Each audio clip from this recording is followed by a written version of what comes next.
bienvenue sur Plume à Papote. Je profite de la drage pour vous tourner cette vidéo book haul comme vous avez pu le voir dans la story. Mais bien entendu c'est une fois que tout est prêt que le soleil arrive. Donc je pense que ma luminosité va à nouveau bouger, ne pas être correcte et ainsi de suite et ainsi de suite. Bref, vous connaissez la chanson hein, sur Plume à Papote. On adore faire des vidéos pas très pro. Bon, on va se retrouver pour un book haul. Pour les gens qui ont commencé à me suivre depuis le début de l'année, je pense que vous désespérez avec moi et à juste titre parce que je vous avais dit en tournant le premier book haul, vous en faites pas, il n'y en aura que 2 sur la chaîne. On est au 3e. Voilà. Et dans la miniature, vous avez pu le voir, là il n'y a pas tout, ça a été l'hécatombe. D'abord, je vais commencer par les services presse, comme ça on les met de côté. Et c'est très bizarre pour moi de dire dans ce book haul qu'il y a des services presse parce que je suis pas une booktubeuse qui reçoit normalement des services presse, mis à part ceux de Charlie Reinhardt. Donc si vous ne connaissez pas encore, Charlie Reinhardt, c'est une de mes autrices chouchou en francophonie. Elle écrit plein de choses différentes, mais surtout de la romance, et notamment de la romance MM. Moi c'est comme ça que je l'avais découverte. Et elle me fait le grand honneur de me faire parvenir ses dernières publications en auto-édition, en version numérique. Je vous en ai déjà parlé, mais ça fait partie du book haul. Il y a ce livre-ci, donc Les garçons préfèrent les rousses. Je crois que j'écorche pas le titre, mais peut-être que si, que j'ai déjà lu et je vous ai déjà fait un post Instagram vous donnant mon avis sur cette romance MF, donc hétéro hein, pour une fois. Ça m'a beaucoup changé. Alors je préviens quand même, donc c'est pour public très averti, c'est pour les adultes, c'est à ne pas mettre dans les mains d'adolescents. Et j'ai envie de dire aussi pour des adultes très open. Parce que, et c'est ce que j'ai adoré notamment dans ce livre, mais c'est pas la seule raison de pourquoi je l'ai aimé, il y a des scènes donc pimentées, mais de différents couples, donc différentes compositions. Vous allez pouvoir avoir le couple principal, donc hétéro, mais il y aura aussi un couple homo, un couple... je sais plus quoi maintenant, bref, enfin, vous avez, ah oui, si, un trouble, voilà, c'était ça. Donc voilà, vous avez différentes pratiques sexuelles dans ce livre, qui se lit très rapidement. Hein. C'est un roman parfait pour la plage, mais vous allez peut-être être embêté si on vous demande de quoi ça parle. Voilà, sachez-le, il est très pimenté. Et voilà ce que je peux vous en dire, mais je vous invite à aller voir ma story, enfin pas ma story, ma publication Instagram où je vous détaille en long et en large pourquoi j'ai aimé ce livre, puisqu'ici c'est un book haul. Deuxième arrivée en service presse, toujours par Charlie Reinhardt, c'est La malédiction du lynx. Honnêtement, j'en sais pas grand chose étant donné que elle avait publié quelques petits teasers, on va dire, sur son compte Instagram, mais j'en sais pas beaucoup plus. Je pense que c'est une romance MM avec des métamorphes. Et je suis en train d'essayer d'afficher les détails sur ma liseuse. Voilà, oui, c'est les métamorphes félins. Pour les métamorphes félins, l'amour n'est qu'une chimère quand il n'est pas la pire des menaces. J'ai l'impression qu'on va en apprendre un petit peu plus sur son univers de métamorphes. Donc pour ça, j'ai trop hâte de découvrir ce roman. Et honnêtement, je vais pas tarder à le sortir de ma pile à lire, me connaissant. Et enfin, le troisième service presse, je peux plus vous le montrer parce que je m'en suis défaite. Je vais vous expliquer pourquoi. Non, je ne suis pas une ingrate. Mais je vous mets la couverture ici, donc comme le précédent. C'est hop, des défis créatifs pour stimuler sa créativité ou quelque chose comme ça. Par Élise Francis et publié chez La Martinière Jeunesse. Je leur ai demandé donc il y a quelques semaines de ça sur Service Presse. Ils ont mis un petit peu de temps à me répondre, mais ils m'ont répondu positivement. Donc j'étais trop contente et j'ai pu recevoir ce livre qui m'intriguait. Et je voulais en faire la promo en fait parce que Élise Francis est une créatrice que je suis depuis quelques années. Elle bujotait notamment, etc. Elle est illustratrice. Bref, c'est une artiste aux multiples talents. Je vous invite à aller la suivre sur ses réseaux sociaux. Et quand j'ai vu qu'elle sortait ce livre à destination des adolescents et des préadolescents, j'étais vachement intriguée de voir tiens comment elle allait pouvoir s'adresser à eux et puis stimuler leur créativité. Donc j'avais demandé à La Martinière Jeunesse de me l'envoyer et je leur avais dit que j'allais tester un des défis créatifs d'Élise Francis en stream Twitch. D'ailleurs, le stream il est disponible en rediffusion sur ma chaîne YouTube, donc n'hésitez pas à aller checker ça pour avoir tous les détails sur ce bouquin. Mais en gros, j'ai pas tout fait dans les défis puisque je ne suis pas le public destiné, mais de ce que j'ai lu, de ce que j'ai vu, j'ai absolument adoré et c'est vraiment le bouquin que j'aurais aimé avoir adolescente ou en tant que préadolescente, parce que les différents défis créatifs qui sont lancés aux lecteurs sont hyper adaptés à l'âge et partent un petit peu dans tous les sens, il y en a pour tous les goûts. Et alors j'ai beaucoup aimé le ton sur lequel elle s'adresse aux adolescents, aux préadolescents. C'est un peu comme avoir une grande sœur très cool, hyper méga cool, mais qui donne des bons conseils et qui invite énormément les adolescents à créer du lien, on va dire, avec les parents, avec les grands-parents, avec les adultes qui peuvent être autour d'eux. Donc franchement c'était hyper good vibes. J'ai adoré réaliser le défi créatif numéro 4 en stream avec les personnes qui étaient là. Donc si vous avez besoin d'une lecture pour vos ados ou vos pré-ados pendant les vacances, foncez là-dessus, offrez-leur, ils vont se régaler. Bon, on en a terminé avec les services presse. On va continuer dans le gratuit parce que j'ai une de mes amies qui est toujours très gentille et quand elle passe à la boîte à livres, elle pense à moi. Donc elle les a pris pour elle les a lus et maintenant elle me les refile. Donc on continue avec les bouquins qui m'ont rien coûté. Ce sont ces poches ici. On a d'abord la liste de mes envies de Grégoire Delacour. Vous voyez que le livre a un petit peu vécu. Je sais qu'il a été adapté en film, notamment cette édition comporte l'affiche du film. Je n'ai aucune idée de quoi ça parle, mais j'ai envie de vous dire c'est un petit poche qui va se lire très rapidement et je l'ai eu gratos au lieu de 7,75 € comme il est marqué là derrière sur la couverture. Donc voilà, j'ai pas besoin d'en savoir plus, j'ai envie de vous dire, c'est toujours cool. Ensuite, celui-là, j'ai trop hâte parce que je ne le connais absolument pas, mais c'est un folio et j'adore cette maison d'édition. Alors, je ne parle absolument aucune langue romane, mis à part le français. Donc, je sais pas si c'est je pense que c'est de l'espagnol. J'en sais rien. Donc, c'est Borgo Vecchio ou Borgio Vecchio de Giuseppe Calaciora. Et, ah non, c'est de l'italien, pardon, c'est de l'italien, c'est pas du tout de l'espagnol. Mais c'est en voyant Vecchio, je me suis dit, ça doit être de l'italien. Donc, de Borgo Vecchio, Borgo... Voilà, bref, je sais toujours pas. Voilà ce livre, il est tout petit et ma foi, l'Italie, j'adore. Donc j'ai trop envie de découvrir cette œuvre du patrimoine littéraire italien. J'ai envie de vous dire, je n'ai aucune idée de quoi ça parle. Je suis en train de jeter un coup d'œil sur le résumé comme ça, mais je prends que des mots l'un à la suite de l'autre, donc aucune idée.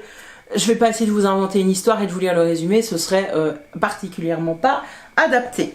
Ensuite, elle m'a aussi trouvé Avalanche Hotel de Nico Takian. Oui, c'est Takian. Et je pense que c'est un thriller, hein, très clairement. Voilà. J'espère que c'est un truc. Ouais, c'est noté thriller. Ça se passe en janvier 1980. Voilà. Je suppose donc dans un hôtel. Et je vois que c'est les Alpes suisses. Voilà, je n'en sais pas plus. Et à nouveau, c'est un tout petit. Donc c'est parfait, ça se lira vite. C'est ce qu'on aime. Et enfin, non pareil, enfin il y en a encore deux. Elle m'a pris aussi un autre folio du domaine des murmures de Carole Martinez. Elle m'a dit que c'était vraiment excellent et très beau. Et là, ça se passe donc au Moyen-Âge en 1187. Le jour de son mariage, devant la noce scandalisée, la jeune Esclarmonde refuse de dire oui. Est-ce qu'on pressent l'œuvre féministe en puissance? Je l'espère et je vois que ce livre a gagné le prix Goncourt des lycéens en 2011. Voilà, je n'en avais jamais entendu parler, donc j'ai trop hâte de lire et de vous en dire plus. Et le dernier, c'est mon auteur chouchou, donc à chaque fois qu'elle envoie un en boîte à livres, elle me le prend. Elle m'avait demandé, est-ce que tu l'as déjà? Et en fait, je l'ai déjà en grand format, mais ce grand format ne me plaît absolument pas. Et donc elle me l'a repris en livre poche et je pense qu'il est même en meilleur état que mon grand format. C'est le périple de Baldassare de Amin Malouf. Donc je sais pas de quoi il parle à nouveau, mais je pense qu'on renoue avec un roman historique de sa part. Amin Malouf, c'est un auteur qui m'a façonné en tant que personne, en tant qu'individu et en tant que lectrice. J'ai été bouleversée à l'adolescence lors de mes 17 ans quand ma prof d'histoire nous a demandé de lire en fait les identités meurtrières d'Amin Malouf. On a fait un travail là-dessus en long et en large, en groupe, dans ma classe. Et c'est un auteur qui reste avec moi, que j'adore lire. Les Identités meurtrières, je l'ai lu qu'une seule fois, mais j'ai qu'une envie à chaque fois, c'est de le balancer, de prendre ce bouquin et de le balancer à la tête de tous les racistes que vous croisez là, dire mais lis ça et apprends quelque chose. Et à chaque fois que je lis une œuvre d'Amin Maalouf, ben, j'apprends quelque chose et je suis juste absolument passionnée par ce qu'il peut écrire et par sa plume. Franchement, lui et Yuval Noah Harari, c'est les deux essayistes historiens que j'adore lire, découvrir. Et pour Yuval Noah Harari, suivre sur les réseaux sociaux. Mais bon, Amin Maalouf commence à être assez âgé, très peur de l'annonce de sa mort, je dois vous avouer. Mais donc voilà, si vous n'avez jamais découvert cet auteur, allez-y, foncez. C'est absolument miraculeux, j'ai envie de dire, sa plume et son écriture et son univers. Voilà, on en a fini avec les livres gratuits. Il reste maintenant à se pencher dans la totale des bandades. Ce que je vous propose de faire, et comme ça c'est un petit peu plus facile pour moi au montage, c'est de commencer par tous mes livres achetés en édition numérique. Un que j'ai acheté et c'était même la honte les gars, c'est que je l'ai reloué sur la plateforme virtuelle, donc apparemment le résumé me plaisait vraiment bien. Donc ce que j'ai lu et acheté, c'est À côté de la plaque, donc c'est Tomber l'uniforme et c'est le tome 1 donc, de cette saga Tomber l'uniforme de Annabeth Albert. C'est une sous-saga d'une autre de ces sagas si vous voulez, c'est un espèce de spin-off. Donc je vous mets la couverture ici, ça se lit hyper rapidement et donc on a une romance donc gay entre deux hommes dont l'un est un SEAL, donc vous voyez c'est marin de la Navy, enfin c'est une section un peu obscure pour moi de l'armée, j'y connais pas grand chose. Et ce gars en fait réprouve ses sentiments, on va dire ça comme ça. Il y a un de ses amis, il y a un ami d'un ami si vous voulez qui lui fait du rentre dedans etc, mais il se montre très réticent, il a pas l'air de vouloir se lâcher etc, il a l'air un petit peu de snobber l'autre et ainsi de suite, et puis finalement la moutarde va prendre etc, enfin c'est une romance hein, donc vous savez que comment ça se termine etc. Voilà, si vous aimez les romances militaires, ben, pourquoi pas aller là-dedans. C'était mignon, ça se lisait vite, rapidement, en quelques heures c'était emballé, pesé, voilà, j'en ai eu pour mon argent, ça m'a coûté qu'1,99€, mais c'est clair que j'aurais pas dû l'acheter puisqu'il était gratos sur la plateforme virtuelle. Alors, lors de cette opération, j'ai également acheté, alors préparez-vous parce que j'ai acheté tous les trucs du même genre, quoi. Hein. Comment c'est ce titre? Donc ça s'appelle Robbie Riverton, Promise, et j'ai pas le titre, Promise par correspondance, voilà. Donc ça se passe dans le Far West en 1850, et Robbie Riverton c'est une étoile montante de la scène théâtrale new-yorkaise, mais il va être témoin d'un assassinat à New York, et donc pour sa protection, il va devoir être envoyé dans le Far West, mais caché. Donc il va prendre une autre identité, et il va se faire passer apparemment pour une femme promise. Vous voyez, apparemment c'est un trope qu'on retrouve souvent dans les romances américaines etc, historiques, où en fait les hommes du Far West pouvaient acheter une femme sur catalogue, ou en tout cas faire venir une femme sur catalogue. C'était pas de l'achat, mais bon excusez-moi hein, la féministe qui est en moi ne peut voir ça que comme ça. Et donc il va se retrouver fiancé au shérif de la ville quoi. Et apparemment ça va être une pagaille internationale, hein, enfin dans cette petite ville etc. Et je sais pas si le problème majeur c'est qu'il soit gay ou pas, enfin que ce soit deux hommes ou pas, ou si ça va être totalement acceptable dans ce roman, je n'en sais rien. Mais j'ai très hâte de relire un Ellie Easton parce que j'avais lu une de ses sagas il y a quelques mois qui m'avait énormément plu parce que c'était énormément feel good, et c'était aussi une romance où les deux personnes communiquaient extrêmement bien et c'était pas du tout toxique. C'est pareil pour le livre que je vous ai présenté avant, comme j'ai déjà lu, je peux vous dire, il n'y a rien de toxique dedans, et ça fait du bien, parce que voilà, moi la dark romance, etc., c'est pas du tout pour moi, je suis pas du tout bon public pour ça, c'est pas la peine, je sais que je ne vais pas aimer. J'ai également acheté le tome 1 de Far Away. Far, il y a un beau jeu de mots hein, si vous regardez la couverture. Donc ça s'appelle Cap au Nord et c'est de Juliette Marati. Je pense que c'est une autrice francophone. j'en sais rien. Je suis en train de relire le résumé parce que je n'ai absolument plus aucune idée de quoi ça parle. Mais apparemment, donc on a un gars qui doit écrire un spectacle en 3 mois, mais il est au fond du trou, il est en dépression totale. Il a perdu l'amour de sa vie, l'appartement et Ficus, le chien. Donc dans un élan de folie, il annonce même qu'il part s'isoler 3 mois dans un phare pour écrire et se ressourcer, avec pour seule compagnie les mouettes et le gardien.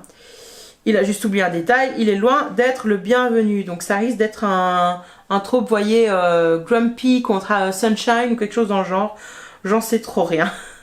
Alors, toujours, j'ai acheté que des MM. Hein. J'ai acheté Fini de jouer, donc c'est le tome 1 de Dragon Squad de Violet Banks. Et je pense que c'est une romance dans le monde sportif, etc. À la base, c'est pas le genre de truc qui m'attire, mais c'est en lisant le résumé, je m'en souviens. Mais je me souviens pas du résumé, mais je me souviens avoir lu le résumé à ce moment-là. Dire, ouais, ça va passer, ça va faire du bien. Bref, je m'attarde pas sur ce roman. Vous avez vu que c'est des romances, en plus c'est des tomes 1 à chaque fois. Je m'embarque à nouveau dans des sagas. Je m'auto-soule parfois. Alors, le suivant, c'est aussi de Violet Banks et c'est Pure Light. Alors, celui-là, je m'en souviens parce que grâce à une abonnée que je ne nommerai pas, j'ai commencé à regarder des dramas asiatiques. Et notamment, je lui ai demandé, je lui ai dit, je peux bien commencer des dramas, mais s'il y a des dramas gays, lesbiens, je veux plutôt m'orienter vers ça. Donc si tu m'en trouves, c'est très bien. Mais bien sûr qu'elle m'en a trouvé et qu'elle m'a fait une liste longue comme mon bras, plus haute que moi, et bon, c'est pas très difficile, hein, je suis pas très grande. Donc j'ai commencé à regarder des dramas. Je suis tombée sur des dramas thaïlandais et je suis en train de me découvrir une passion pour la Thaïlande, les gars. C'est au point où j'en ai déjà parlé à ma meilleure amie, je lui ai dit on irait bien en vacances en Thaïlande, quoi. Hein. Donc voilà, on en est là. Quand je ne lis pas, je passe ma vie à regarder des dramas thaïlandais gays. Là, en fait, c'est l'histoire justement de 2 acteurs de drama en Thaïlande. Donc j'étais là, mais c'est pour moi. Alors il y en a un des personnages, il a la double nationalité et il est victime. Il y a un bad buzz quoi autour de lui, donc il doit un petit peu se faire oublier et se racheter une conduite. Parce que dans le milieu du cinéma américain, il est totalement grillé. Donc il va s'expatrier en Thaïlande, qui est sa 2e nation, et se lancer dans le tournage de dramas thaïlandais. Et rencontrer apparemment un autre acteur. Et apparemment, ce tournage donc de drama MM en Thaïlande va faire qu'ils se développent des sentiments entre eux. Donc c'est parfait pour moi. J'étais là, mais c'est génial, je veux trop le lire. J'espère qu'il sera adapté en série, qu'il y aura un drama thaïlandais autour de ce livre, etc. Je sais pas, hein, mais bon, voilà, je suis trop enthousiaste. J'ai également acheté Le Grand Maître de la... C'est quoi? Attendez, il faut que je lise le titre. Je suis sûre que vous connaissez le titre par cœur. Le Grand Maître de la Cultivation Démoniaque, le tome 1 de Modao Suzushi. Toutes mes excuses pour la prononciation de l'auteur ou de l'autrice, je sais même pas. On en entend parler partout, etc. Il y a eu des éditions collector qui sont sorties chez Bookmark et je sais que ça a été adapté en drama et en film. Et je pense que c'est une romance historique MM chinoise, mais que tout est suggéré et que rien n'est open, quoi. Enfin, c'est un petit peu soumis à l'interprétation du lecteur ou des personnes qui regardent la série. Donc comme là il était en promo, je me suis dit que c'était l'occasion de l'avoir dans ma pile à lire et de voir si un peu ça me plaît et si j'ai envie de prolonger la série. Ensuite, je me suis penchée sur un autre titre qui s'appelle Là où la mort rôde de Valentine Stergan. À nouveau, je n'ai plus aucune idée du résumé, donc je ne vais pas faire semblant de savoir. Voilà, sachez juste qu'il a rejoint ma palle et j'espère le lire très très vite, mais bon. J'ai également pris Une loi implicite, donc c'est le tome 1 de la saga Les Frères Steele, et le fait que cette saga s'appelle Les Frères Steele et qu'on voit 2 mecs torse nu en train de s'embrasser, je suis désolée mais moi ça me fait penser inceste tout de suite, ça me met hyper mal à l'aise. Franchement, faudrait faire gaffe quoi les gens. Faudrait faire gaffe.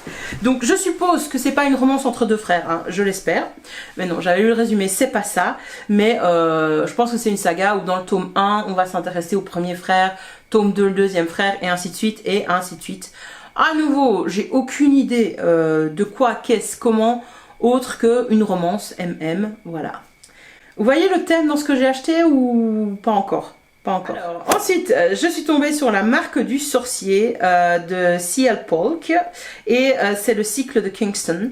Ça m'a fait penser à Plombier et Médium, ou Médium et Plombier, je sais plus le nom de la saga, qui est aussi publié chez Bookmark, même si c'était pas bien traduit. Je me suis dit tiens, ça a l'air sympa, il y a l'air d'avoir du paranormal, etc. Donc un peu cosy mystérie comme ça, avec un fond de romance MM toujours. Je me suis dit vas-y, on prend, c'est pas cher. Dans la même veine, il y avait aussi le mystérieux et fantastique Blue Billings. Je crois que c'est ça, je crois que c'est un B. Et donc c'est le tome 1 de Black and Blue de Lily Morton. À nouveau, je sais pas quoi, qu'est-ce, comment, mais il est question d'une demeure étrange, un espèce de cosy mystery, un peu de fantastique, etc. Tu sais quoi, pour l'automne, ça passera bien, allez, on prend. Le livre suivant, on sort de la romance MM et on part dans de la romantaisie. Je pense que ce titre est plébiscité par tous les lecteurs de romantaisie, mais moi je ne l'ai jamais lu.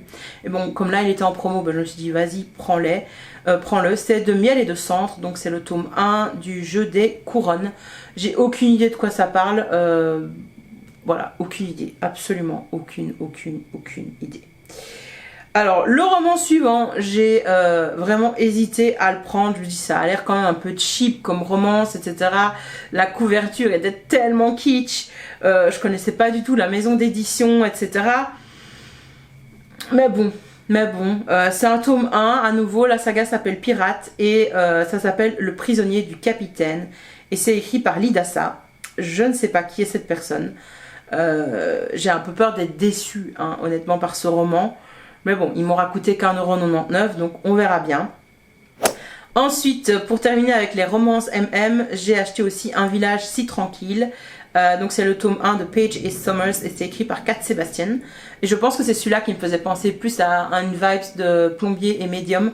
Parce que ça a l'air vraiment de se passer dans un village anglais typique. Donc un village si tranquille avec une histoire de meurtre à résoudre ou quelque chose dans le genre.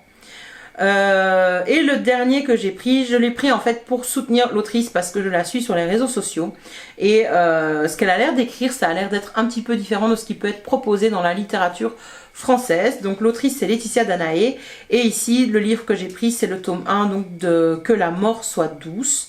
J'espère que ce sera bien, je n'ai à nouveau aucune idée de quoi ça parle, franchement je sais pas. Mais je sais que Laetitia Danaé a des fans sur Instagram et que sa plume est fortement plébiscitée, donc ça devrait le faire. Bon bah on en arrive maintenant au cœur du problème, hein. Donc les achats physiques. D'abord 2 livres que j'ai achetés en occasion, un petit peu sur un coup de tête, parce que Londres... non c'est pas Londres. Amsterdam 1786, je crois que c'était ça, venait de sortir. Donc c'est les livres de Séverine Mican. J'ai trouvé sur Vinted 2 tomes, à savoir en fait que c'est republié dans une autre maison d'édition, je sais pas quoi. Donc voilà, j'ai une ancienne édition. Donc moi j'ai pris ce que je savais trouver sur Vinted. J'ai lu et acheté donc New York 1954 de Séverine Mican, qui ici n'est pas illustré, donc c'est la saga Fragment d'éternité. Donc il n'y a pas d'illustration, vous voyez rien du tout dans le livre, mais c'est un roman très très graphique dans son écriture, puisque le personnage principal, je ne sais plus comment il s'appelle, c'est Nathan, oui c'est ça, est photographe en fait, et ça se passe donc à New York en 1954, et il va rencontrer en fait sa muse, Neil, ou c'est l'inverse. Neil va devenir sa muse en fait comme ça subitement et toute la question va être de savoir est-ce que leur relation va rester celle d'un photographe avec son modèle ou quelque chose de plus profond, etc. C'est une histoire très douce, amère, la plume est très délicate j'ai trouvé, très précise et affûtée et elle a quand même un petit côté poétique. Donc j'ai passé un bon moment de lecture. même si c'était très très court et vraiment assez doux, amer. Le seul truc qui m'a un petit peu dérangé, c'est qu'il y avait énormément de notes de bas de page parce que l'autrice a fait énormément de recherches sur le New York de 1954 et de comment des relations homosexuelles pouvaient se développer, pouvaient vivre en fait dans cet univers extrêmement hétéronormé et homophobe. Mais finalement, trop de notes de bas de page tuaient la note de bas de page, je trouvais l'univers, je perdais un peu le fil, mais voilà, ça c'est mon seul bémol. Je vais bien entendu continuer cette saga.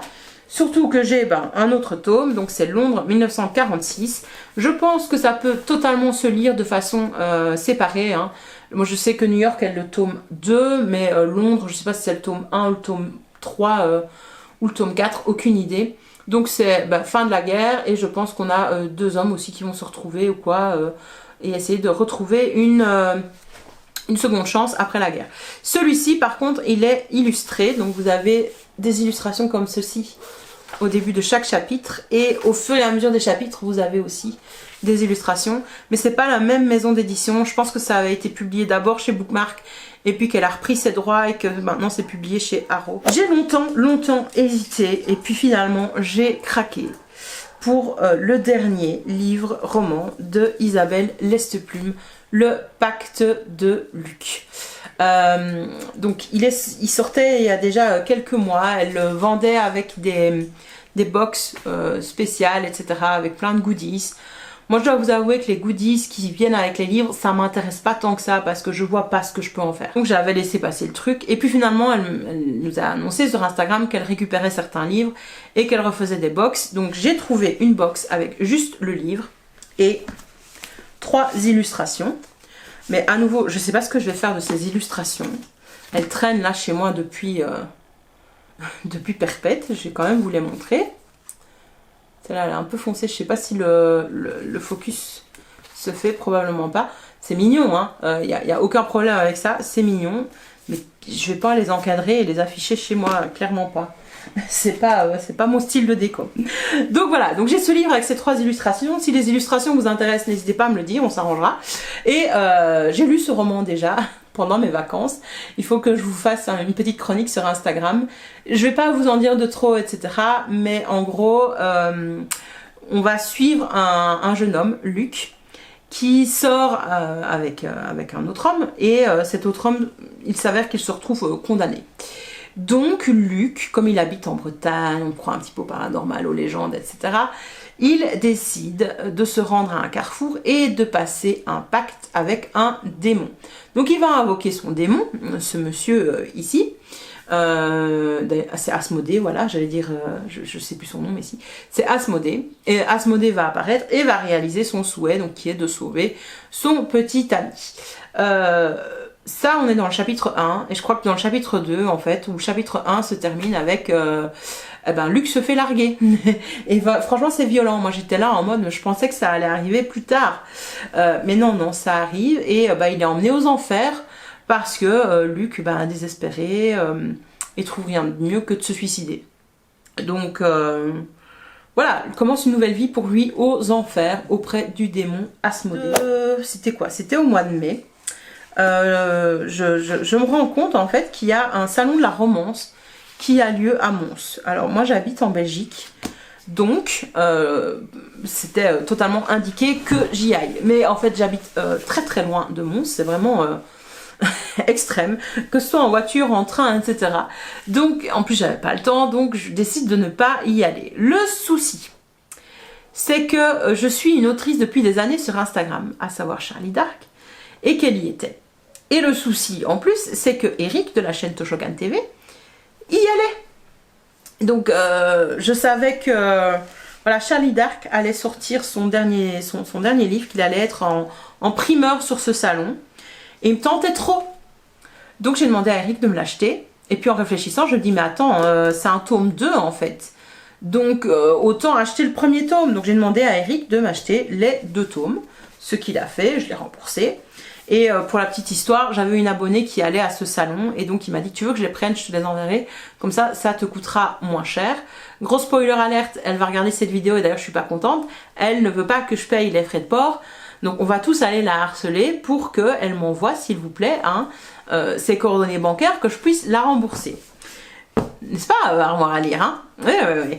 Donc, j'ai eu ces deux beaux bouquins de Charlie Dark, donc le harem de l'alpha, et le deuxième, c'est l'âme du désert. Et alors, en plus de ça, Eric, il s'est pas contenté de me les acheter, il lui a demandé de faire des dédicaces. Et je sais qu'elle était toute émue, parce qu'en fait, celui-ci, c'est le premier qu'elle a dédicacé, en fait, d'exemplaires... vraiment, vraiment, vraiment. Et donc, elle a fait ça, elle a dédicacé les deux. Franchement, trop, trop bien. Et elle m'a mis plein de petits goodies aussi.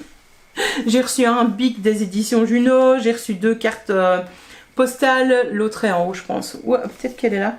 J'ai reçu ouais, des marque-pages, des stickers, etc.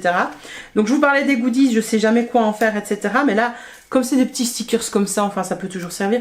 J'ai reçu aussi des tatouages éphémères, donc ça j'adore. Les marque-pages, ça va, vous voyez. Mais c'est clair que voilà, un stickers comme ça, je sais pas ce que je vais en faire. Donc à nouveau, si ces stickers peuvent vous intéresser, et les cartes postales, enfin les cartes comme ça, c'est pas, on peut pas écrire derrière, mais voilà. Dans l'univers, n'hésitez pas à me le dire. Et on peut s'arranger. Du coup, de quoi ça parle? Bah, donc celui-là, le harem de l'alpha, je l'ai déjà lu aussi. Donc on est dans un monde... Comment ça s'appelle la saga? Attendez. Donc c'est le royaume des alphas, la saga. Et c'est publié chez Juno. Ici, on suit Altaïr qui est... donc c'est d'abord, reprenons depuis le début. C'est un univers alpha oméga, alpha bêta oméga. Donc si vous avez jamais lu ça, moi j'étais très curieuse parce qu'en fait... J'en ai lu en fanfiction et c'est hyper problématique hein, comme univers. Donc en gros les humains sont classés, le genre c'est alpha, bêta, oméga, comme dans les meutes de loups soi-disant. Donc les alphas sont les dominants, les omégas sont les dominés, les bêtas sont entre les deux quoi en gros. Et les omégas sont les parents porteurs d'enfants et les alphas les géniteurs absolus blablabla. Donc bref, et il y a toute une histoire d'hormones, de chaleur, de rut, enfin bref, vous imaginez le bidule. C'est très très souvent hyper problématique comme trope en romance, mais oui, ça m'est déjà arrivé d'en lire en fanfiction et à chaque fois je suis là un petit peu... j'aime bien, mais en même temps je suis là... ça, non mais ça va pas, ça va pas. Vous voyez, c'est un peu une relation haine-amour quoi. Du coup, j'étais hyper curieuse parce que j'avais jamais lu de livre de Charlie Dark. Je me dis, c'est quand même publié, etc. À l'heure actuelle, on est comme en 2023, c'est une femme qui écrit. Donc, j'étais curieuse. Très, très, très, très, très curieuse. Et j'ai bien fait, ma foi, de me lancer dedans. Puisque dans ce premier tome ici, on va suivre le fils du Vali, Altaïr.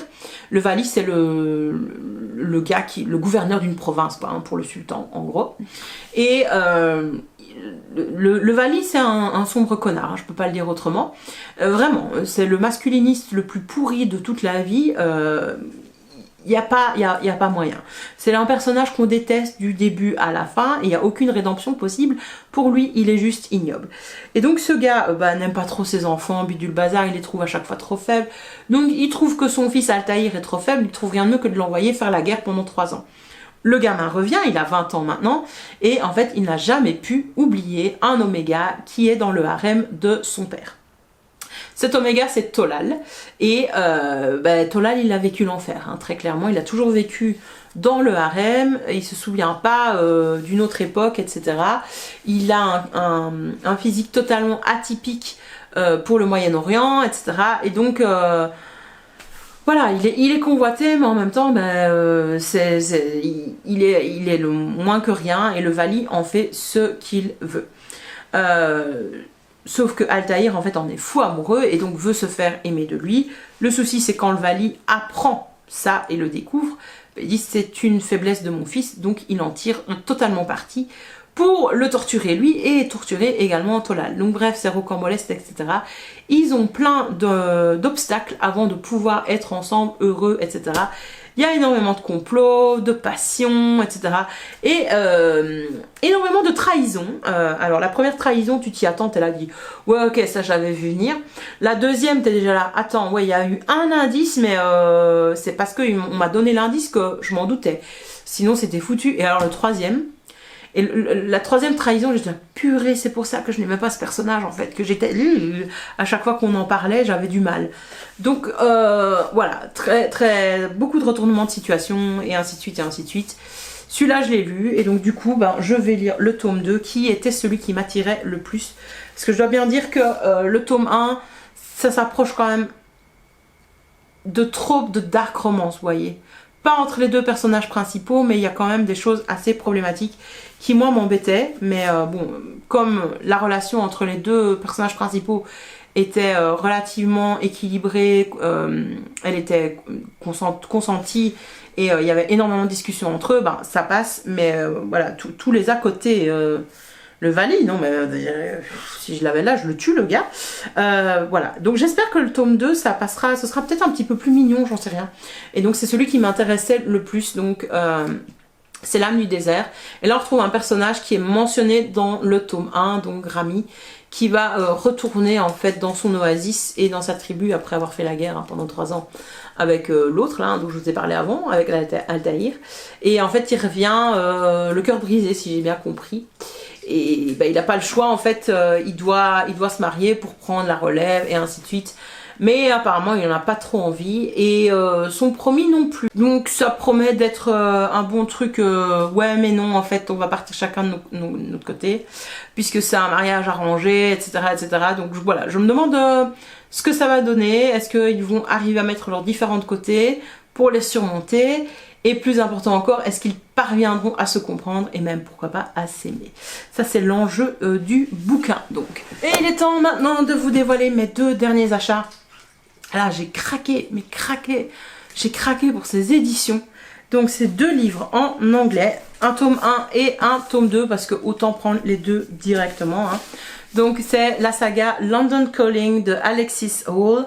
À savoir le premier tome, donc Boyfriend Material, et le tome 2 ici, Husband Material. Donc oui, on sait comment ça se finit, hein. Bien. Alors, il faut que je vous montre le jaspage de ces 2 bouquins. Je pense que vous les avez déjà vus au moment où sur la vidéo sur mon Instagram. Je les ai déjà montrés sur mes live Twitch, etc. Mais mon Dieu, qu'est-ce que je suis contente de les avoir achetés.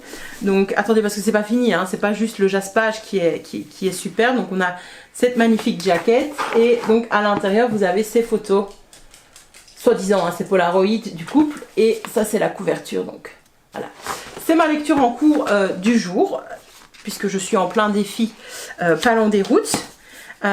Pour le moment, donc en fait je savais pas trop en achetant quel était le résumé de cette saga, mais ça me faisait penser un petit peu aux vibes My Dear Fucking Prince, donc Red, Royal and Blue en anglais de je sais plus qui.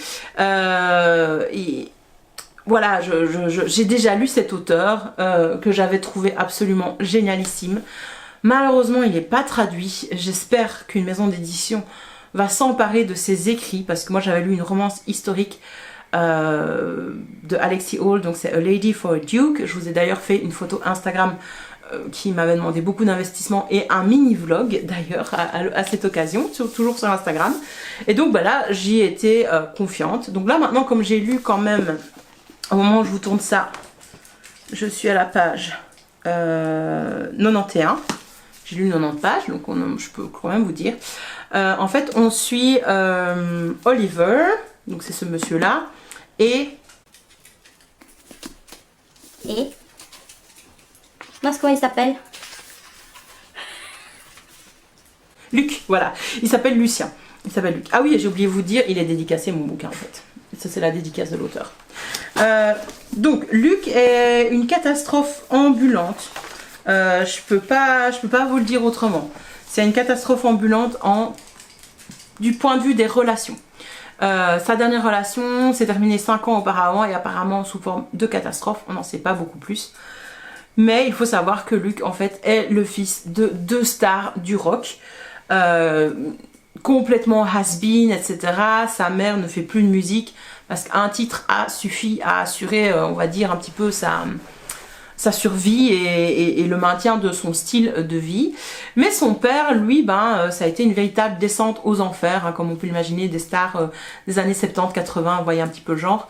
Et donc, drogué, alcoolique, plein de scandales et ainsi de suite, sauf qu'il est sur le retour. Il participe à une émission de télé-réalité, un peu genre The Voice, un peu genre Britain's Got Talent, et ça a beaucoup de succès, et donc bah, ce gars revient sur le devant de la scène. Ce qui veut dire que les tabloïds s'intéressent à sa vie de famille, et s'intéressent également à son fils qui ne l'a jamais rencontré de sa vie. Donc on peut imaginer que le gamin, bon même s'il a une vingtaine d'années, hein, il est un petit peu perturbé, etc.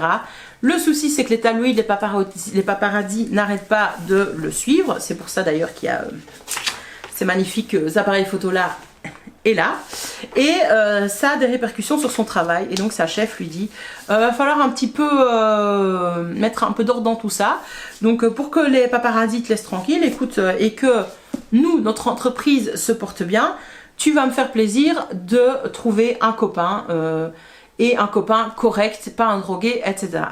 Donc sa copine, sa meilleure amie, le rencarde avec Oliver en lui disant il sera parfait pour toi, etc. Sauf que Oliver, lui, il est avocat, il a une vie extrêmement bien rangée, et on voit pas trop comment ces deux extrêmes vont pouvoir s'entendre. Mais bon, ils vont s'entendre, puisque dans le tome 2, c'est husband material, et que clairement, ils se marient.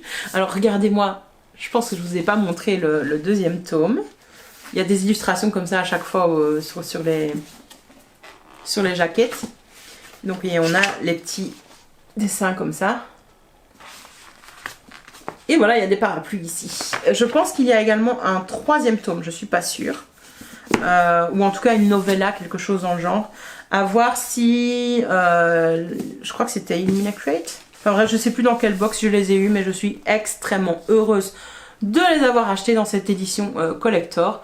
Clairement en anglais, je vais pouvoir les prêter à personne malheureusement, mais au moins j'aurai la satisfaction de les voir dans ma bibliothèque tous les jours, et ça c'est cool. J'ai mal la gorge d'avoir autant parlé, ce book haul était à rallonge. J'espère qu'il vous aura plu. Je vous remercie d'avoir regardé la vidéo en tout cas jusqu'au bout, même si elle était rocambolesque. Je vous remercie de toujours me soutenir en regardant mes vidéos, en les commentant, en les likant. Je vous remercie également de me suivre sur Instagram et sur Twitch, où vous êtes hyper bonnes vibes et vous m'envoyez du love, et du coup ben, ça me donne encore envie de produire plus de contenu, encore et toujours plus. Donc franchement on est dans un cercle vertueux là, vous et moi. Mille merci à vous, et à la prochaine sur Plume à Papote. Bye bye.